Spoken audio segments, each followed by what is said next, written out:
Hello শিক্ষার্থীবৃন্দরা, আশা করি তোমরা সবাই ভালো আছো। তো তোমরা যারা প্রাথমিক বিদ্যালয়ে পড়ো তাদের আগামীকাল বিদ্যালয় খোলার কথা থাকলেও বন্ধই থাকছে প্রাথমিক বিদ্যালয়। তো তোমরা দেখতে পাচ্ছ যে আমি যমুনা টিভির ওয়েবসাইটে প্রবেশ করেছি। তো এখানে তাদের আজকের যেটি নিউজ যে বন্ধই থাকছে প্রাথমিক বিদ্যালয়। তো এটা হচ্ছে 3রা আগস্টের। তো আজকের 5টা 7-এর বিকাল 5টা 7-এর এটা হচ্ছে ঘোষণা দিয়েছে। তো আমরা নিচে বিস্তারিত পড়ি। তো এখানে বলছে যে বৈষম্য বিরোধী ছাত্র আন্দোলনের কোটা সংস্কার আন্দোলনকে কেন্দ্র করে উদ্ভূত পরিস্থিতিতে যখন সারা দেশে উত্তাল তখন বিশ্ববিদ্যালয় থেকে শুরু করে প্রাথমিক বিদ্যালয় দেশের সব শিক্ষা প্রতিষ্ঠান বন্ধ ঘোষণা করে সরকার। তবে রোববার 4 আগস্ট প্রাথমিক বিদ্যালয় খোলার কথা থাকলেও সেই সিদ্ধান্ত থেকে সরে এসেছে সরকার। তো 4 আগস্ট মানে হচ্ছে আগামীকাল খোলার কথা থাকলেও সেটা হচ্ছে সরে এসেছে সরকার, সে সিদ্ধান্ত ফিরিয়ে নিয়েছে।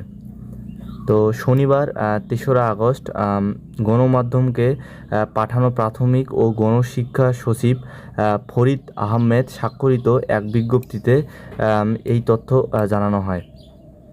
বিজ্ঞপ্তিতে বলা হয়েছে দেশের সাম্প্রতিক পরিস্থিতি বিবেচনায় আগামীকাল রোববার খুলছে না প্রাথমিক বিদ্যালয়।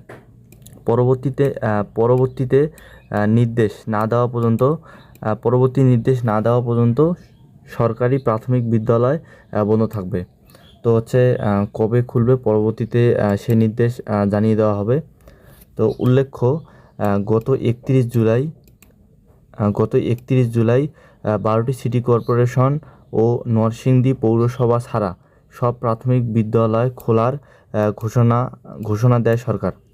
এর আগে কোটা সংস্কারের দাবিতে গড়ে ওঠা আন্দোলনের মধ্যে 16 জুলাই সারা দেশে স্কুল, কলেজ, মাদ্রাসা, পলিটেকনিক সহ সব পাবলিক ও প্রাইভেট বিশ্ববিদ্যালয় অনির্দিষ্টকালের জন্য বন্ধ ঘোষণা করা হয়েছে।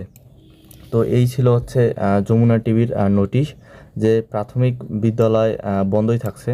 তো আগামীকাল তোমাদের প্রাথমিক বিদ্যালয় খুলবে না। তো ছাত্র বৈষম্য বিরোধী আন্দোলনের কারণেই এই সিদ্ধান্তটি গ্রহণ করেছে।